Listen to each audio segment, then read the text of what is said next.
நாமக்கல் மாவட்டத்துல அரசியல் ரீதியா ரொம்ப முக்கியமான தொகுதி திருச்செங்கோடு. ஆனா இங்க இப்ப திமுக கூட்டணிக்குள்ள ஒரு பெரிய பூகம்பமே வெடிச்சிருக்கு. என்னதான் நடக்குது வாங்க விரிவா பார்ப்போம்.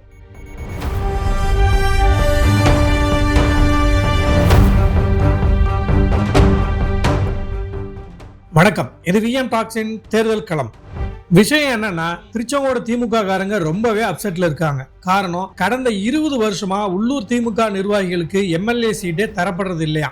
1996 வருஷமும் 2001லயும் டிபி ஆறுமுகத்துக்கு வாய்ப்பு கொடுத்தாங்க. அதுக்கப்புறமா 2006ல இருந்து இப்ப வரப்போற 2026 தேர்தல் வரைக்கும் ஒண்ணு வெளியூர்காரங்க இல்லைன்னா கூட்டணி கட்சின்னு தொகுதியை தொடர்ந்து தாரவாக்குறாங்க. இதனால நாங்க என்ன கொடி பிடிக்கிறதுக்கும் போஸ்டர் ஒட்டுறதுக்கு மட்டும்தானா அப்படின்னு சொந்த கட்சிக்காரங்களே கொந்தளிச்சு போயிருக்காங்க. போன வாரம் அறிவாலயத்துல நடந்த நேர்காணல்ல கூட தங்களோட தலைவர் ஸ்டாலின் கிட்டேயே தங்களோட வருத்தத்தை நேரடியா பதிவு செஞ்சிருக்காங்க திருச்செங்கோடு திமுக காரங்க. இது ஒரு பக்கம்னா, போன தேர்தல்ல இங்க ஜெயிச்ச கொங்கு நாடு மக்கள் தேசிய கட்சி பொதுச் செயலாளர் ஈஸ்வரன் மேல திமுகவினருக்கு செம்ம கடுப்பு. கடந்த 5 வருஷத்துல நிறைய திட்டங்களை அவர் கொண்டு வந்திருந்தாலும் அதுல எந்த இடத்துலயும் திமுக காரங்களை தலையிடவே விடலையாம்.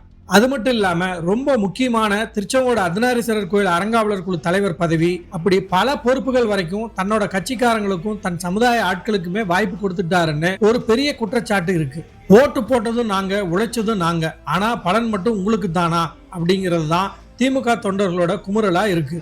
இந்த கோபம் எல்லாம் சேர்த்து வச்சு இன்னைக்கு நடந்த திமுக செயல் வீரர்கள் கூட்டத்துல பப்ளிக்கா வெடிச்சிருச்சு. திருச்செங்கோடு திமுக நகர செயலாளர் கார்த்திகேயன் மைக்க பிடிச்சு மேடையிலேயே வெளுத்து வாங்கிட்டார். ஈஸ்வரன் தொகுதிக்கு வந்த திட்டங்களை எல்லாம் தன்னோட சொந்த சாதனை மாதிரி பேசிட்டு இருக்காரு. ஆனா இந்த திட்டங்களை எல்லாம் கொடுத்தது நம்ம தலைவர் ஸ்டாலின் தான். ஈஸ்வரன் தன்னையும் தன் கட்சியையும் முன்னிலைப்படுத்துகிறத விட்டுட்டு திமுகவையும் தலைவர் ஸ்டாலினையும் முன்னிலைப்படுத்தணும்னு ஆவேசமா முழங்கிட்டாரு. உள்ளூர் திமுக நிர்வாகிகளோட ஒட்டுமொத்த கோபமும் கார்த்திகேயன் பேச்சுல வெளிப்பட்டுச்சு.